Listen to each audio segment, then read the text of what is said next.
Philippine! Hello sa inyong lahat dyan. Kamusta sa po kayong lahat dyan? At napakainit daw dyan. Kaya hindi ako makauwi-uwi dahil napakainit daw. Sobra. Naku po, Diyos ko, giate ko dasay. Oh my goodness.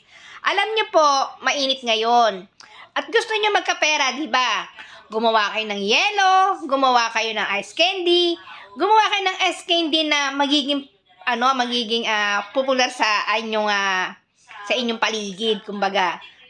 Hindi ice candy na nasa ibahin nyo naman ang style ninyo. Syempre, lagay nyo sa baso, lagay mo ng stick, lagay mo doon, at least meron kayong magandang ibaguhin, kumbaga magandang style, kasi baguhin nyo naman, lagi kasi naka-plastic ang ice candy, di ba? Gumawa kayo, bumili kayo ng baso, yung maliit lang na baso, yung ganyan lang, ganyan.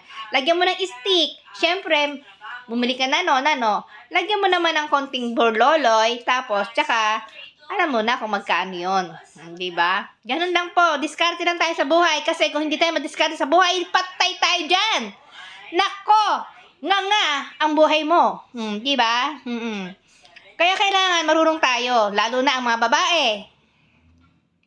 Iinit ang ulo pag walang pera. Ganun din ang lalaki, iinit ang ulo pag walang pera. Gawa kayo ng style nyo. Gumawa kayo ng diskarte nyo. O ikaw lalaki, gusto mo ng gumawa ka ng tosino. Pag-aralan mo yun, kung ano yung lasa nun. Siyempre, ganun talaga. Kahit pwede maging hanap buhay. Gumawa ka ng bola-bola, lagay mo sa baso, lagyan mo ng sauce, gumawa ka ng sauce. Diskarte lang po ang buhay. Kasi nung araw, nandiyan ako sa Pilipinas, dinidiskartehan ko lang. Alam ko, wala namang magagawa ang kung ang aking partner. O, di ba? Ako, gumawa ng paraan para buhayin ko yung mga anak ko. Ganyan lang po ang buhay. Kailangan marunong ka sa buhay mo. Diskarte lang talaga kailangan sa buhay. Diskarte. Kaya kung meron kang puhunan, konting puhunan, 100, gawin mo ng paraan yon para lumago.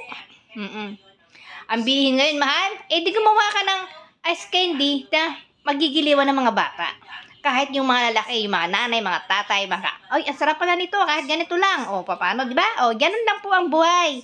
Kailangan diskarte lang. Diskartehan mo ang buhay mo para umasenso. Bye! See you!